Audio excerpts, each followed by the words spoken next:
Hello, welcome to this lesson of the Linear Algebra Tutor. We're going to continue working with matrix inverses and finally learning what they're really used for. In my opinion, what we're doing in this section is one of the most useful features in all of linear algebra. It's my preferred technique for solving a system of equations. You know, when I'm doing circuit analysis or mechanics problems or whatever, usually you boil it down to a system of equations and you need to solve it. And I typically use the method that we're going to learn in this section to solve all of those equations. For my circuit problems and everything else, I just find it so easy to do, certainly a lot easier than row operations, which we've already learned how to solve systems using row operations. So let's go and take a look at the system of equations. X plus y plus z is equal to 5. Negative x plus 3y plus 2z is equal to 2. 2x plus 2y plus z is equal to 1.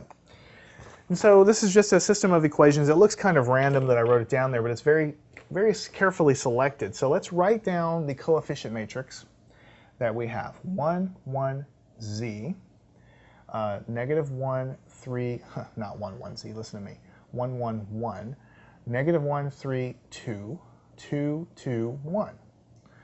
And this is, you can think about it, this could be the A matrix. And then we have our unknown values, x, y, z. We collectively denote those as capital X, so that contains all the variables I'm trying to find.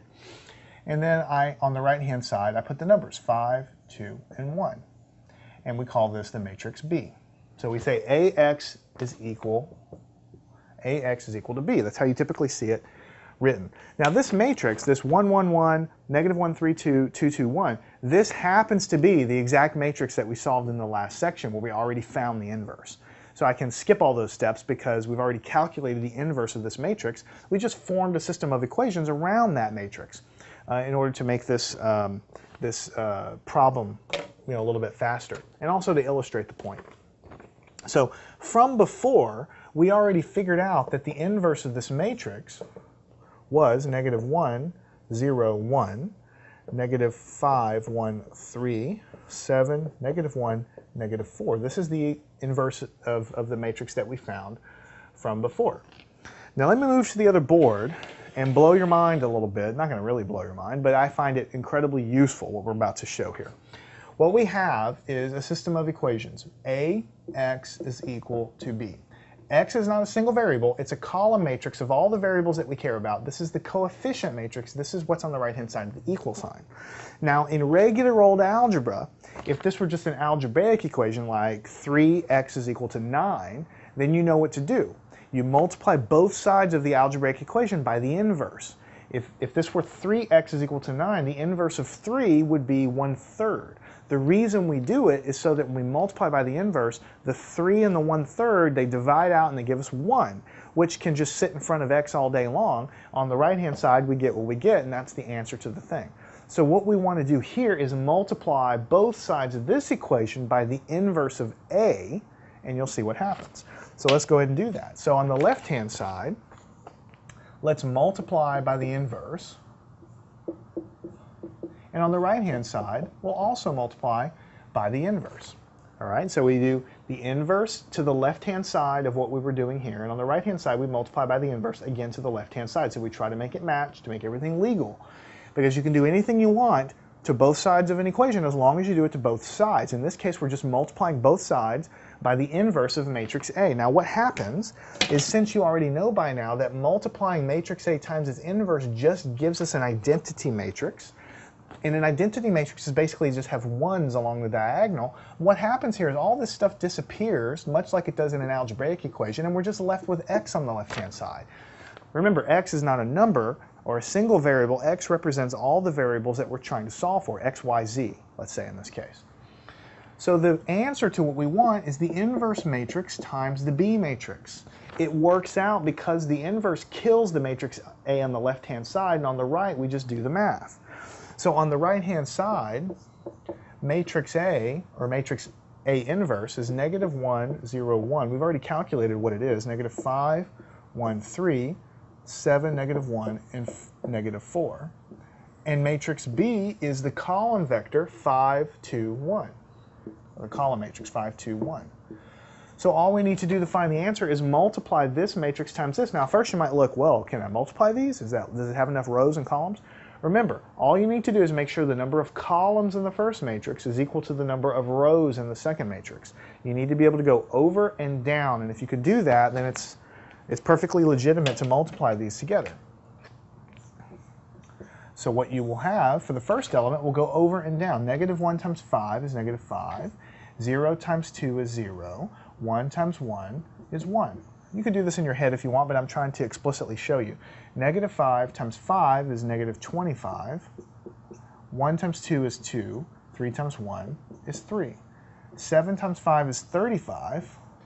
Negative 1 times 2 is negative 2. Negative 4 times 1 is negative 4. So whenever you get the answer, negative 5 plus 1 gives us negative 4. Negative 25 plus 5 gives us negative 20.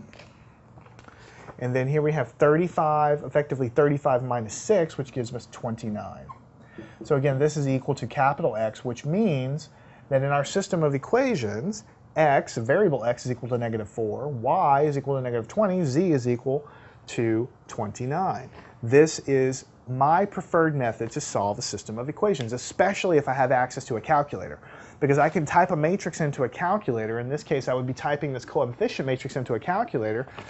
Bam, hit the inverse button. I'm going to get the inverse immediately. And then I just take this inverse and I multiply it to the B matrix, the column matrix from the right-hand side of the equal signs.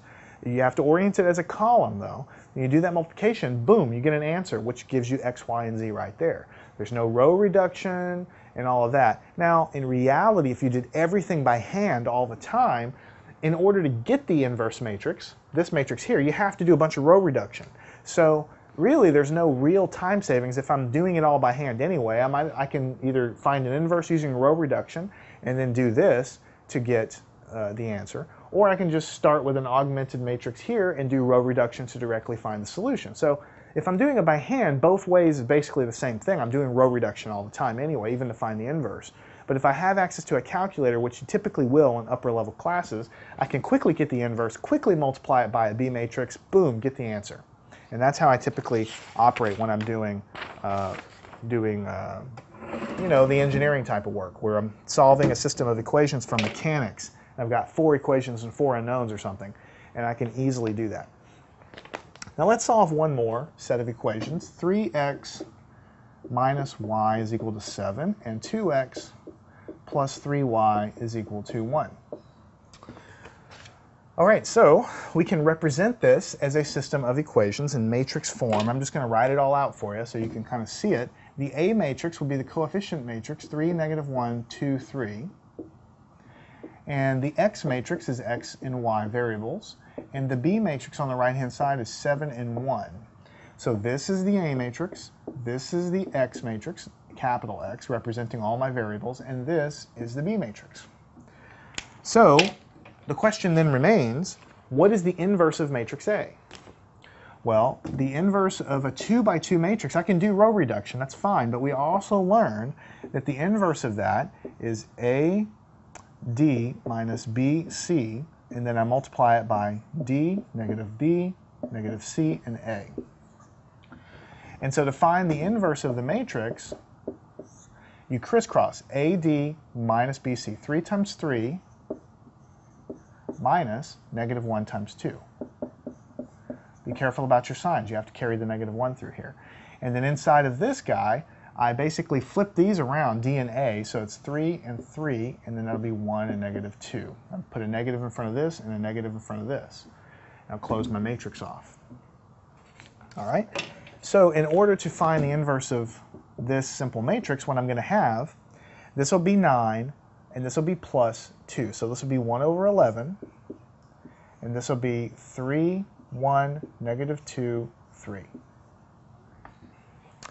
And so finally, the inverse matrix, A, negative 1, which is just denoting the inverse. This is a scalar. Now I can convert this to a decimal and multiply it all in, but let's just keep it, you know, totally in terms of fractions. So 1/11 times 3 is 3/11. 1/11 times 1 is 1/11. 1/11 times negative 2 is negative 2/11. 1/11 times 3 is 3/11. And I can, of course, make decimals out of this, but this is the exact form of the inverse matrix. 3/11, 1/11, negative 2/11, and 3/11. So I did all of this to find the inverse of matrix A. Of course, if you had a calculator handy, you could just hit a button and you can find out what the inverse is. But in linear algebra class, typically they want you to show everything. So in order to figure out what the solution to the set of equations is, x is going to be equal to the inverse matrix times b. Because remember what we're doing, ax is equal to b, we're multiplying the left-hand side by the inverse and the right-hand side by the inverse. When we do it on the left, it kills the A matrix because it's the inverse, and on the right, that's what we're left with here. So x is equal to this. So what we will have then is 3/11, 1/11, negative 2/11, 3/11. And the B matrix is 7 and 1. 7 and 1. Okay? Now I know it looks a little bit ugly. I know that you have fractions everywhere and all of that, but I promise you if you multiply this out, you get 2 and negative 1. Nice numbers. All right, so the way you would do it is you'd multiply over and down. So you have 3/11 times 7th, 1/11 times 1. And then you'd have this one over and down, negative 2/11 times 7th plus 3/11 times 1. When you do those guys, you get 2 and negative 1. So this is the solution to the set of equations. X is equal to 2, y is equal to negative 1. And if you take this up to the top, x is equal to 2, y is equal to negative 1, and try to substitute it into your system, see if it works. 3 times 2 is 6 minus a negative 1. So 6 plus 1 does give me 7. So it works for the top equation. For the second equation, 2 times 2 is 4. 3 times negative 1 is negative 3. So 4 minus 3 is 1. So this set of equations is satisfied by the solution 2, negative 1, or x is equal to 2, y is equal to negative 1. So that concludes how we use inverse of matrices to solve a system of equations. We basically find the inverse of the coefficient matrix, multiply it by the right-hand side, and then you basically can crank through the situation very, very easily. That's what I prefer to do when I'm solving problems, especially when I have the ability to use a calculator. And this actually concludes what I'm going to call Linear Algebra Volume 1. There is a tremendous amount of linear algebra topics that we need to cover that's going to be covered in any class in linear algebra, and we will get there. We haven't talked much about determinants at all. We haven't talked about lots of eigenvectors and eigenvalues and all those topics that I know that are in a core linear algebra sequence. But what we have done here is we've built that foundation. We've built that bedrock. We've taken you from knowing absolutely nothing about a matrix to showing you that matrices can be multiplied and added under certain conditions and show you those conditions. You can solve systems of equations using either inverses or row reduction techniques. We spent a lot of time with row reduction techniques just trying to figure out the different types of solutions you can have. You can have consistent solution, which is like what we have here. We have a nice set of numbers that's a unique solution. You can have an inconsistent solution, which means there's no solution at all. You can have a dependent solution where there's an infinite variety of solutions, and we learned how to write those down. We also learned a very important topic, that we can treat a vector as a matrix, essentially. So that when we start manipulating vectors and taking their norms and figuring out if they're orthonormal or orthogonal or whatever, we're basically able to treat them as column matrices, single column matrices. And that idea is going to be very powerful because we're going to get into the future, we're going to be talking a lot more about vectors. Notice when you talk about eigenvalues and eigenvectors, the word vector is going to pop up over and over again in linear algebra. Eventually we're going to get to vector spaces where we'll be transforming vectors from different coordinate systems, and we'll be using matrix methods to do that. So I don't want to get into all that now and bog you down. We're going to stop here. We're going to give you a good solid understanding of the most important principles of linear algebra.